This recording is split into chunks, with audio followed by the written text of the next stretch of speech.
Satu, tahu apa yang kita inginkan gitu kan. Yang kedua, kita harus lakukan. Jadi kalau ingin aja nggak melakukan ya nggak ada apa-apanya.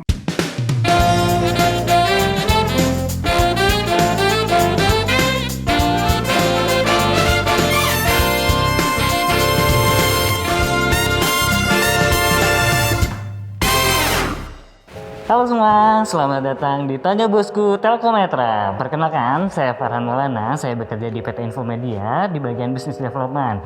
Sehari-hari saya mengerjakan Business Solution for Operation. Nah, di kesempatan kali ini kita nggak kalah menarik nih, kedatangan Ibu Dina Hakiki. Beliau adalah Direktur Utama PT Newtes, salah satu anak perusahaan Telkometra. Ya udah, nggak usah lama-lama, yuk kita langsung aja wawancara Ibu Dina yuk. Halo Bu Dina. Halo Farhan. Assalamualaikum Bu. Waalaikumsalam warahmatullahi wabarakatuh. Ya. Bu sehat Bu? Sehat. Sehat, Alhamdulillah. Ya, Bu ya udah menyempatkan hadir nih Bu. Oke. Acara Tanya Bosku ya Bu ya di episode ketiga. Oke, Supaya siap. lebih cair ya Bu. Iya. Suasananya Bu ya, kita main games dulu boleh nggak Bu? Boleh. Ya. Oke, kita mainnya gamenya cepat aja ya Bu ya. Betul atau salah Ibu Dina galak di kantor? Ya, betul. Galak ternyata Ibu Dina ya. Iya. Oke, pertanyaan selanjutnya ya Bu ya. Ya. Betul atau salah Ibu setiap hari sarapan pakai buah pir? Buah pir, kadang buah pir, kadang buah apel. Oh, kadang Ya. buah pir, kadang buah apel. Oke, selanjutnya nih ya Bu ya. Betul atau salah Bu Dina suka olahraga setiap sore nih Bu ya di kantor main biliar? Bukan biliar. Oh, Pingpong. main pingpong Bu. Iya. Wah, susah ya sih mau main pingpong Bu? Enggak. Selanjutnya nih ya. Betul. Betul atau salah Ibu arek-arek Surabaya? Oh iya. Arek-arek, bukan arek-arek. Jadi arek-arek gitu ya Bu. Arek. Iya. Emang nih Bu ya, karena lidah saya lidah Sunda jadi Iya. kayak kurang gitu. Iya, betul. Saya lahir di Surabaya, sekolah dan besar di sana. Ya. Betul atau salah? Cingur dalam rujak cingur adalah bagian paha dari sapi. Bukan paha. Oh, bukan. Dia banyak mulut sama ke sini lah ya. Ke Pipi daerah, sama kepala. oh, ke daerah hidung, mulut gitu ya. Oh, Iya. benar sekali Bu. Iya. Tepuk tangan buat Ibu ya. Lanjut nih Bu ya, Iya, kita oke. agak sedikit tanya-nanya lebih kepo lagi nih ke Ibu ya Bu ya. Sekarang kan masih udah hampir setahun ya Bu ya kita mengalami pandemi COVID-19 ini Iya, Bu ya. iya. Nah, Ibu sekarang sudah mulai WFH atau sudah bekerja di kantor nih Bu? Iya, jadi memang WFH itu kita mengikuti juga ya anjuran beberapa dari perusahaan gitu untuk bisa menerapkan WFH. Tapi kebetulan industri yang saya geluti itu adalah industri yang berbasis public service, yaitu transportasi. Betul. Nah, dengan seperti itu kebanyakan justru saya ada di luar untuk bisa membantu memberikan servis ke masyarakat yang sekarang tetap membutuhkan transportasi. Oh, betul. Iya. Kalau misalnya udah jadi bos nih Bu ya, Ibu biasanya ngapain aja sih Bu di kantor Bu? Kita ada meeting periodik ya. Kemudian bagaimana kita menggali ide-ide dari luar maupun dari tim kita sendiri, sehingga banyak hal-hal yang baru, karena kondisi sekarang itu kita butuh sesuatu yang tidak bisa biasa saja tapi extraordinary. Jadi yang pertama Ibu sering melakukan meeting ya pasti ya Bu ya. Meetingnya mungkin kalau sekarang melalui virtual gitu Ya, ya. jadi kalau sekarang karena sudah terbiasa, jadi kita bisa meeting kapan aja dan di mana aja ya. Jadi itu saya rasa itu sekarang jadi lebih efektif ya daripada dulu kita harus ketemu fisik, ketemu itu ternyata kita dipaksa keadaan pun ternyata kalau kita bisa adaptasi itu jadi membuat hal-hal yang baru dan mungkin lebih efisien. Betul sekali. ya. Oke, dari tadi ngomongin kantor terus nih Bu ya. Iya. Sekarang mungkin agak sedikit ke masalah rumah tangga gitu Rumah ya. tangga ya, oke. Aku mau kepo nih Ibu, Iya. punya anak berapa Bu? Punya anak 2, putri udah usia 25 ya. 25. Nah, terus habis gitu yang putra 23. Oh, jadi jaraknya 2 tahun. 2 tahun ya Bu ya. Dan dua-duanya udah kerja semua. Sudah kerja semua ya Bu ya. Iya. Oh, sudah menikah mungkin Bu? Belum, sedang boleh. menuju. Boleh Ya. dikenalin? Bercanda. Nah, lanjut ya Bu ya, ini terkait terkait dengan kehidupan Ibu. Nah kan Ibu satu sisi nih jadi bos di kantor ya Bu ya, sebagai direktur utama teman-teman. Nah di satu sisi Ibu jadi harus menjadi ibu rumah tangga nih Bu ya di rumah ya Bu ya. Nah Ibu gimana sih cara mengatur antara menjadi bos di kantor dan menjadi ibu rumah tangga nih Bu? Gitu ya. Jadi sepertinya hal yang utama adalah setiap kita melakukan pekerjaan atau apapun, yang paling penting adalah kita punya support dari keluarga. Support dari keluarga ya. Jadi hal-hal yang lain itu adalah bagaimana kita meng-create komunikasi yang bagus dengan semuanya. Kalau ditanya apakah sudah ideal, mungkin belum, pasti ada kurang lebihnya gitu ya. Tapi ya saya sendiri mencoba yang terbaik untuk kondisi sekarang ini gitu.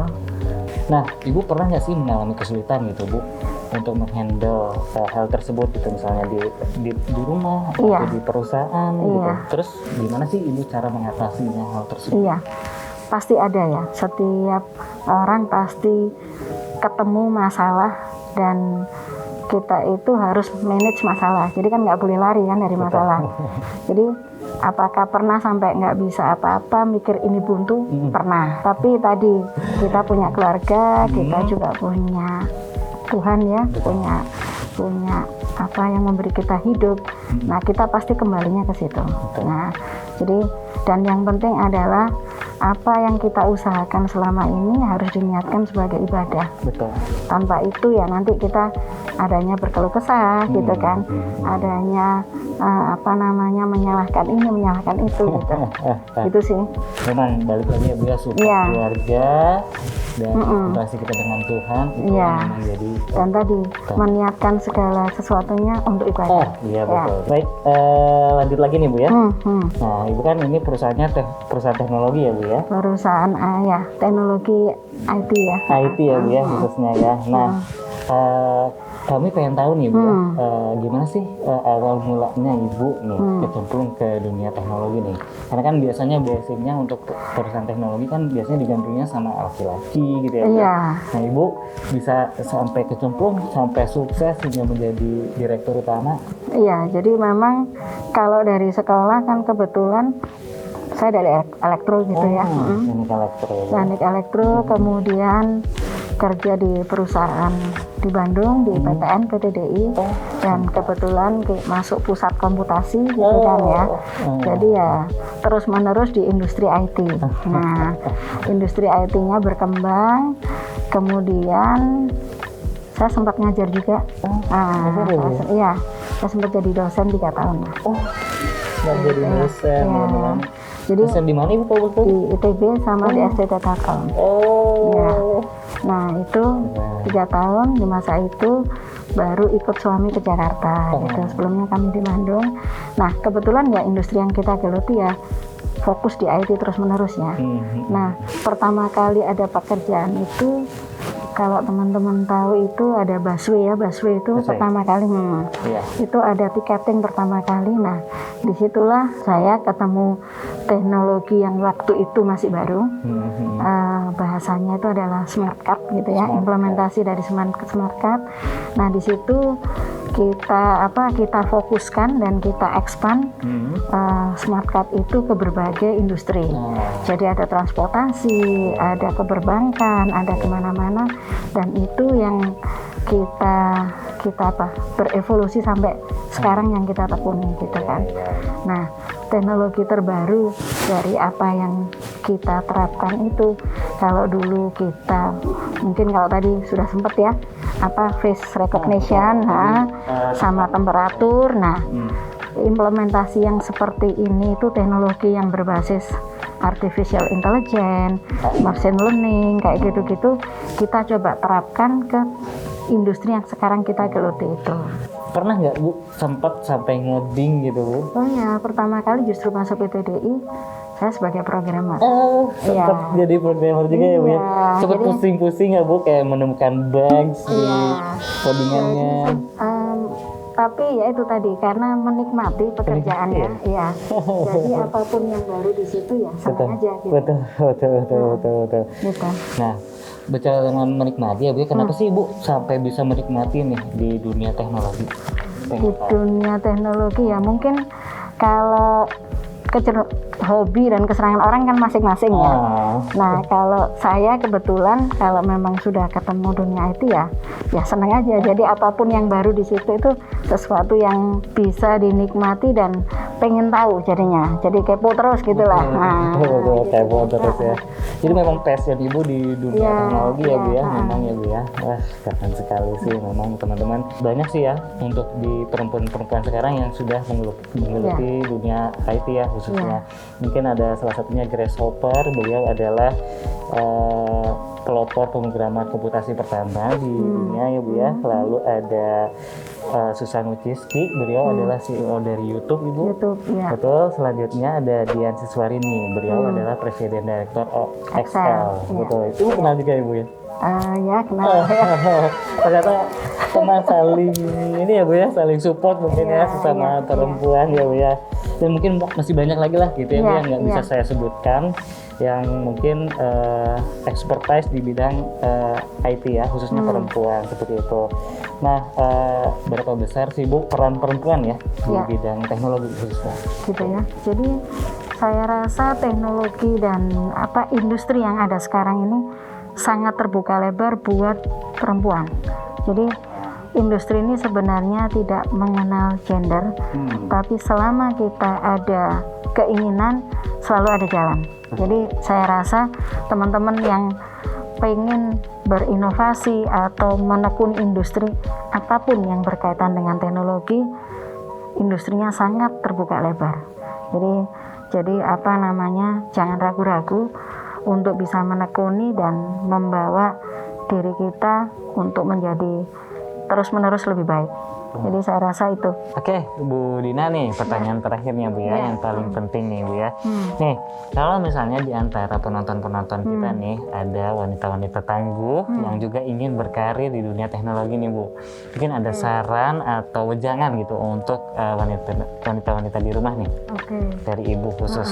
Jadi mungkin ada hal-hal yang bisa di-share gitu sekarang ini adalah kita harus satu tahu apa yang kita inginkan gitu kan. Yang kedua kita harus lakukan. Jadi kalau ingin aja nggak melakukan ya nggak ada apa-apanya gitu kan. Yang ketiga kalau sudah dilakukan apakah itu menjadi sesuatu yang membuat passion kita ada. Nah pada saat passion itu udah terbentuk sepertinya kita jadi unlimited untuk melakukan itu. Ya jadi dan jangan berhenti berharap, jangan berhenti berusaha. Kesempatan banyak sekali di luar sana buat semuanya. Inspiratif sekali ya Bu ya. Jadi jangan berhenti berharap, jangan berhenti berusaha, kesempatan terbuka luas ya. Ini khusus untuk kaum rebahan ya Bu ya. Harus semangat, harus melakukan sesuatu untuk berinovasi apalagi di masa rebahan tuh bisa melakukan banyak hal. Betul sekali ya Bu ya. Even di proses rebahan juga kita bisa melakukan sesuatu ya Bu ya. Oke Bu, ini udah pertanyaan terakhir nih Bu ya. Jadi terima kasih banyak Ibu di sela-sela kesibukan Ibu nih. Ibu menyempatkan datang nih di Tanya Bosku episode ini Bu. Terima kasih juga kesempatannya. Iya Bu, terima kasih banyak. Semoga Ibu dan keluarga sehat selalu ya Bu. Amin, sama ya. Baik. Amin. Semoga kita selalu sehat ya Bu ya. Baik, untuk teman-teman di rumah nih jangan lupa untuk selalu like, comment, and subscribe ya. Dan ditunggu juga untuk episode Tanya Bosku dari Telkometra selanjutnya ya. Buat teman-teman tetap jaga kesehatan, tetap menjaga protokol kesehatan ya, tetap di rumah, dan terima kasih. Assalamualaikum warahmatullahi wabarakatuh. Waalaikumsalam warahmatullahi wabarakatuh.